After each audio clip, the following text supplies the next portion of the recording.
Volume 1, Chapter 1, Hadith 17. In the book before you, it's in Chapter 9. Narrated Ubadah bin Asmit, who took part in the Battle of Badr and was a Naqib, a person heading a group of 6 persons on the night of the Al-Aqaba pledge.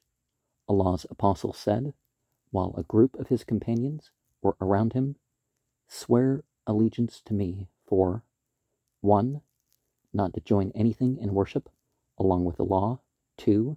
Not to steal, 3. Not to commit illegal sexual intercourse, 4. Not to kill your children, 5. Not to accuse an innocent person, to spread such an accusation amongst people, 6. Not to be disobedient when ordered, to do a good deed." The Prophet added, "Whoever among you fulfills this pledge will be rewarded by Allah, and whoever indulges in any one of them, except the ascription of partners to Allah, and gets the punishment in this world, that punishment will be an expiation for that sin. And if one indulges in any of them, and Allah conceals his sin, it is up to him to forgive or punish him in the hereafter." Ubadah bin Asmit added, "So we swore allegiance for these,"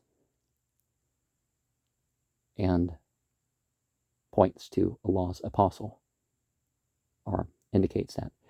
And number 3, this day and age, I feel like we need to explain that it's all types of extramarital sex, and it's not, just what the government approves of or doesn't approve of.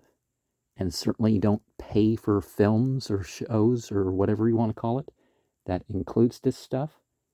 So, and that includes what people call outer course and all that too. It's not just the coitus, it's the other 4 types, but we don't need to name all that to get the point.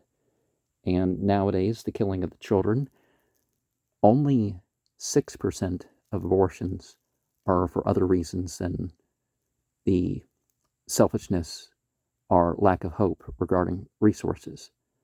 And honestly, in the West in particular, there's a higher amount of abortion in women who have more money than most people.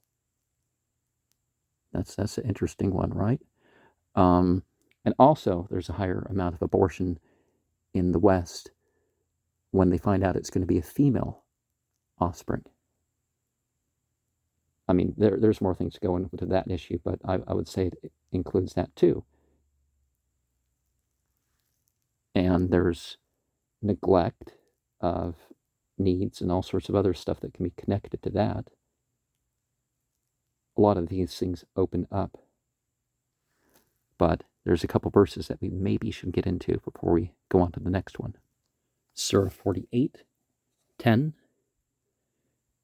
Innaladina yubayyunaka nama yubayyuna yadullahi fawqa aydihim faman nakatha fannama yankuthu ala nafsihi waman awfa bimma ahada alayhi فَسَيُؤْتِيهِ أَجْرًا عَظِيمًا. Certainly, those who have sworn allegiance to you were actually making a pledge to God. God's hand is over their hands. Then whoever breaks this pact, he breaks it for his own loss, and whoever fulfills what he has promised God, he'll soon give him a tremendous reward. And another verse that people will say in pledges,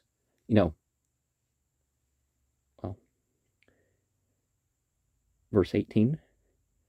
لَقَدْ رَضِيَ اللَّهُ عَنِ الْمُؤْمِنِينَ إِذْ يُبَيِّعُونَكَ تحت شجرة فعلم ما في قلوبهم فأنزل سكينة عليهم وأثابهم فتحا قريبا. Certainly, God was pleased with the believers when they pledged to you under the tree, and God knew it was in their hearts, so God sent down the calmness upon them and gave them indication of a near victory, or gave them a near victory. Now the Sakina, the presence, is in a trance. It's the light beings that come take the side. So there's involvement on a spiritual level with your promises, and that's, of course, indicated strongly with the first one. You know, these pledges, these social and political pledges, well, reserve them for following the Sharia, what God has revealed and what God has inspired to the prophet. Make it be a vehicle of that. And don't engage yourself in politics if you're not going to filter it through that. Vote for who's going to be the best for